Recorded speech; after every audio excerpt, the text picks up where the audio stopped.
been told we now have a period for questions. My name is Fred Nicholson, and I thank you for bringing this lecture to Slovakia. I just hope it was 20 years ago, maybe 60 years ago. I'd like to make a couple of comments and then maybe ask a question. I think the Anglo-Saxon capitalism has been dead for at least 80 years. I have lived in England on several occasions, most recently a few weeks ago, so I have a few experiences with that.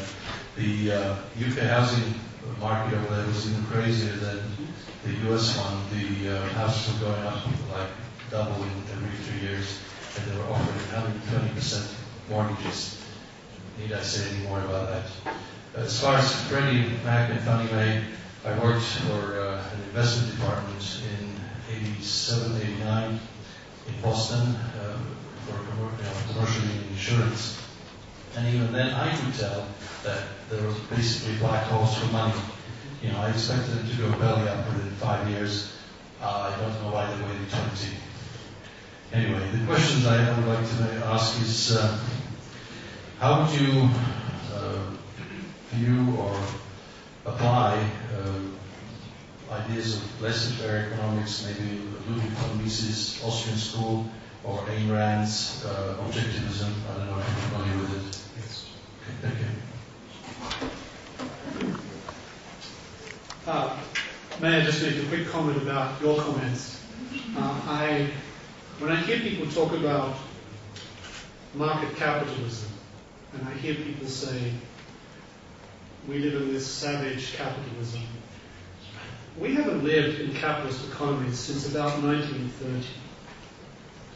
Now, of course, in experience varies throughout the world, but with the advent of Keynesian economics, with the advent of the New Deal in the United States, the government took a major role, not just in setting the framework of how economies should work, but very much took a direct role in to the extent of actually owning large proportions of GDP and taxing at levels that were truly unprecedented in human history.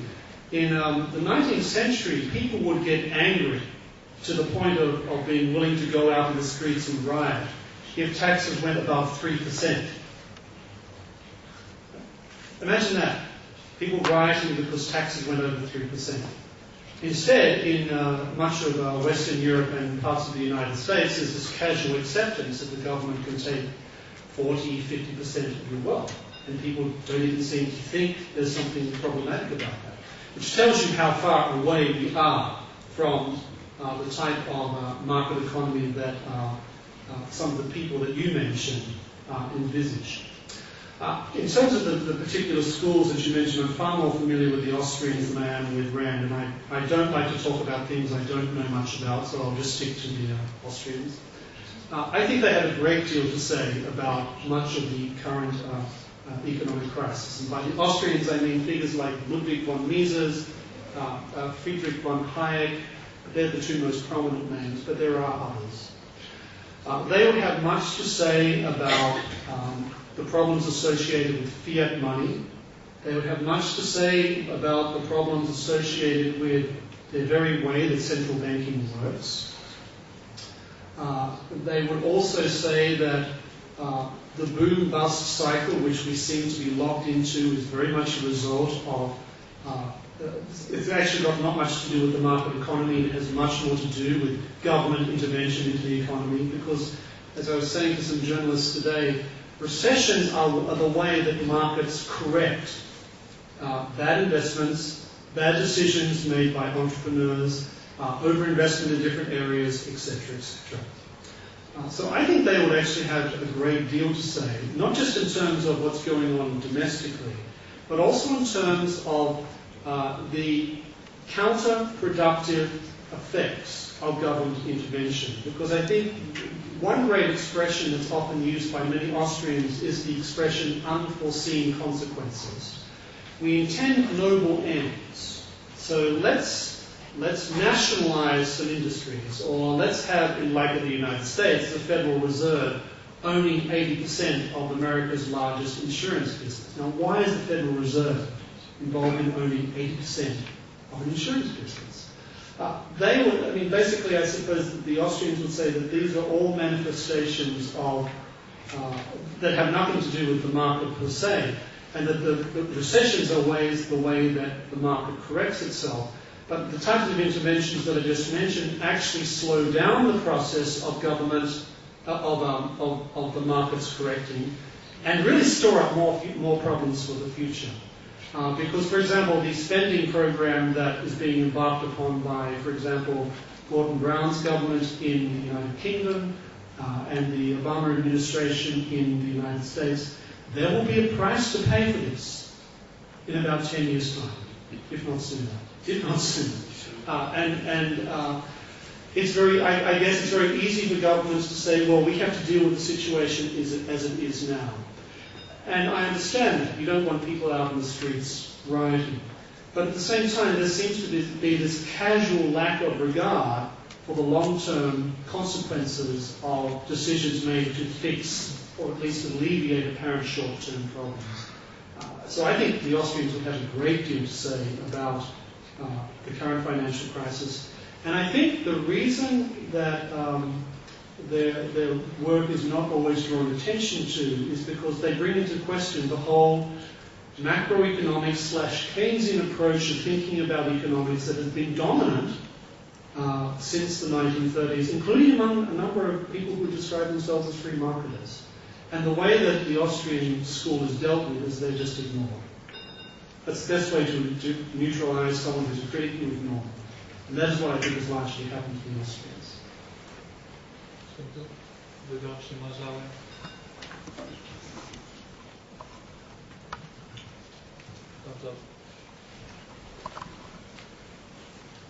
Hello, my name is Mati Kashmir. I would just like to ask you, what do you think is the role of euro, and maybe the fate of it, right now in the financial crisis? Did you say Europe or the euro? Euro as a currency.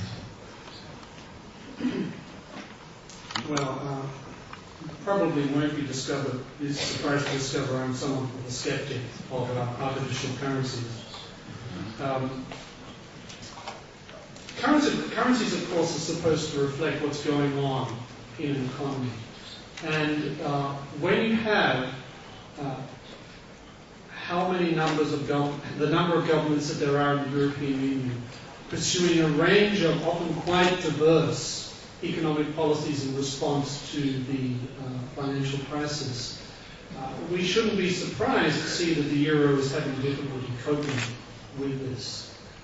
Now, of course, one solution to that is to have a European government, but I'm sure there are many people here today who would strongly object to that, including me. The other solution I would actually prefer to see to deal with this problem would be competition in currency. I think that's a far more sound approach to monetary policy in general, because it avoids some of the problems that we're seeing with the euro today. That's a short answer, but I think it gets to what you're talking about.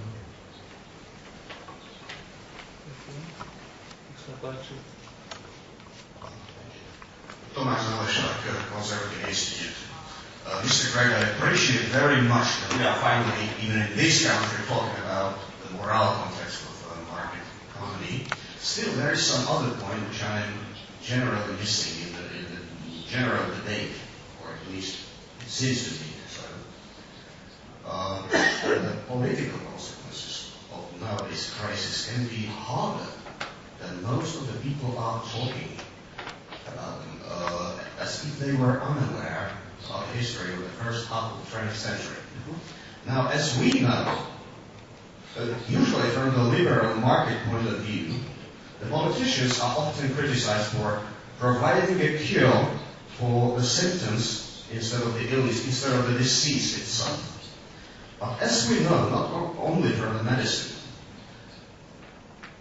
that symptoms themselves can kill.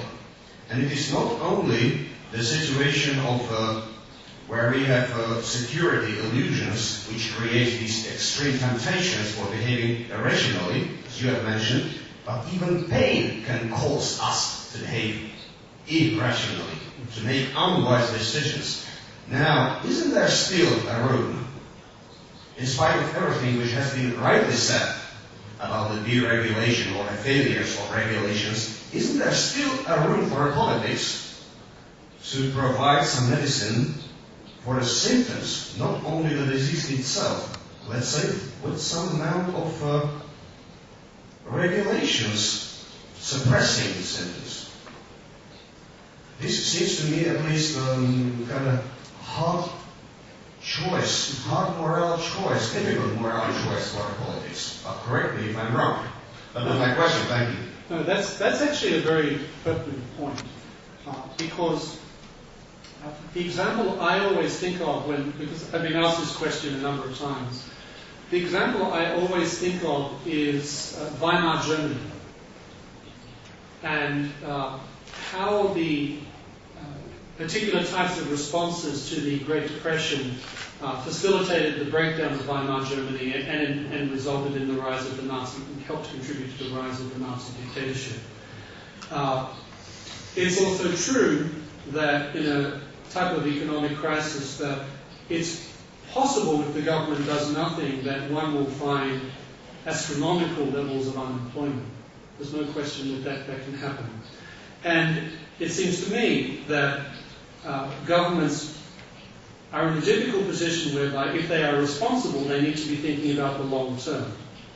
But they also can't ignore the short term if they are interested in maintaining civil order, which is the most basic responsibility of government. They don't necessarily do it very well, but it's their most basic responsibility is to provide civil order. And when they can't, then you're faced with a situation of anarchy. So, yes, it is definitely a very difficult choice. Now, of course, the problem is that some of the policy measures that governments often use to deal with short-term symptoms, the very symptoms that you say can produce the type of political upheaval that no one would want to see.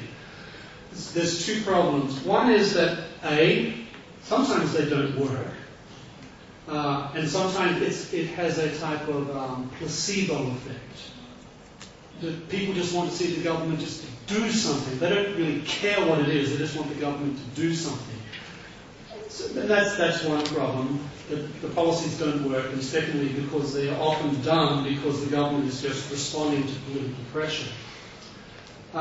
Thirdly, not only do they not work, sometimes they have both short-term and long-term negative consequences. This is the classic problem with Keynesianism, that when you get into this business of pump priming the economy, at some point, if you're going to stop pump priming the economy, you're going to have to accept there's going to be a recession. You're going to have to accept unemployment is going to go up. You're going to have to accept a certain level of inflation. And that seems to me to be almost getting yourself back in the situation that the policy measure was designed to avoid in the first place. So it's a very, very difficult choice that has to be made. And I can't speak for the situation in Slovakia, obviously, but I do know, and I think many people here would be aware of what is occurring in the United States. President Obama's chief of staff, Ron Emanuel, his name is, just before the Obama administration took office, he said, never fail to take advantage of a good crisis. A crisis allows you to do all sorts of things, governments to do all sorts of things that they would not otherwise be allowed to do. And it does seem to me that at least in the United States, and I think also in the UK, that both governments are doing things that they would not otherwise be able to get away with precisely because of the crisis. And I think their objective is to increase government involvement in the economy. Not necessarily because they think this is a short-term way of dealing with problems, but because they actually believe that that's how economies should be run. So I don't have an easy answer to the particular moral dilemma that you're outlining, but I think I can identify, and I've tried to do, some of the different complicating factors that are involved. And it takes, I think, a very brave politician to say, this is what we're going to do, and this is going to cause some short-term pain. but it's necessary if we're going to have long-term growth. I can think of one instance, or a couple of instances, but one prominent instance, of course, was in 1948 in West Germany, when Ludwig Erhard liberalized the economy and reformed the currency without even getting permission from the Allied military occupation authorities. And there was immense short-term pain, but it produced the economic miracle. So, and I think if the government is willing to do something like that, I think Mrs. Thatcher did the same thing to a certain extent in the UK with the 1980 budget. I think that Ronald Reagan did some of the same things in his first budget in 1981. But that takes enormous political courage and a willingness to use political capital. And unfortunately, fortitude is not one of the virtues that I tend to identify with many members of the political class.